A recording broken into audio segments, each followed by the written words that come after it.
It looked like somebody shot at the family while they were sitting in the cabin from across the road through the window, and then came around the cabin and came in through the lakeside door with the handgun and finished him off.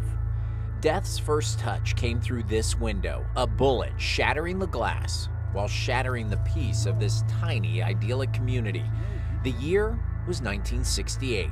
The event, the worst mass murder in Michigan's history. The Robisons were a family from Lathrop Village, which was a small area of Southfield, and Richard was the father. He was married to Shirley. They were a month shy of their 20th wedding anniversary, and they had 4 children.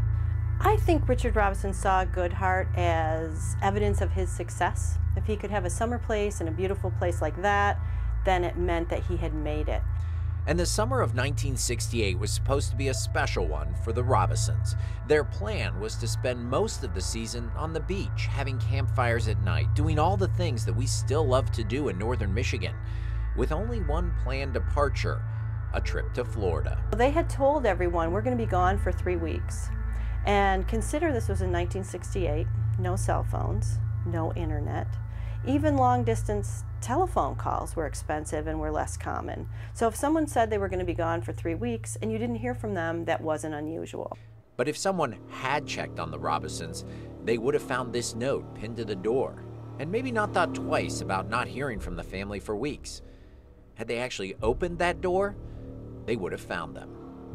But the only person who had walked through this door was a cold-blooded killer. The crime was discovered when some women in a nearby cottage were having a bridge party, and they could smell it. They could smell the crime scene. And so they called Monty Bliss, the caretaker. He discovered the bodies. He called the local sheriff, and the local sheriff brought in the Michigan State Police Crime Lab. Furniture was knocked over. There were bullet holes through the windows. One of the doors was pried open, so it was obviously violent.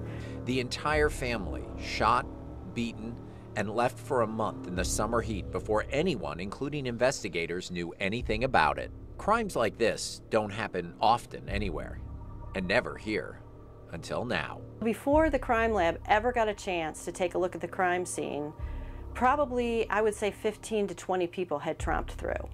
And just by sheer bad luck, the sheriff, Richard Zink of Emmett County, was on his only vacation in 8 years. He had taken his whole family to Yellowstone. And so the undersheriff, who had only been on the job for a month, was in charge of the biggest mass murder ever in northern Michigan's history. And he walked into the crime scene, picked up a hammer, and wiped it clean with a paper towel. And as it turned out, the hammer was one of the murder weapons. Good Hart found itself splashed across the headlines of papers across the country, readers hoping the next day's news would bring word of an arrest. But that news didn't come. So people were afraid that there might be some crazy murderer running around loose in northern Michigan.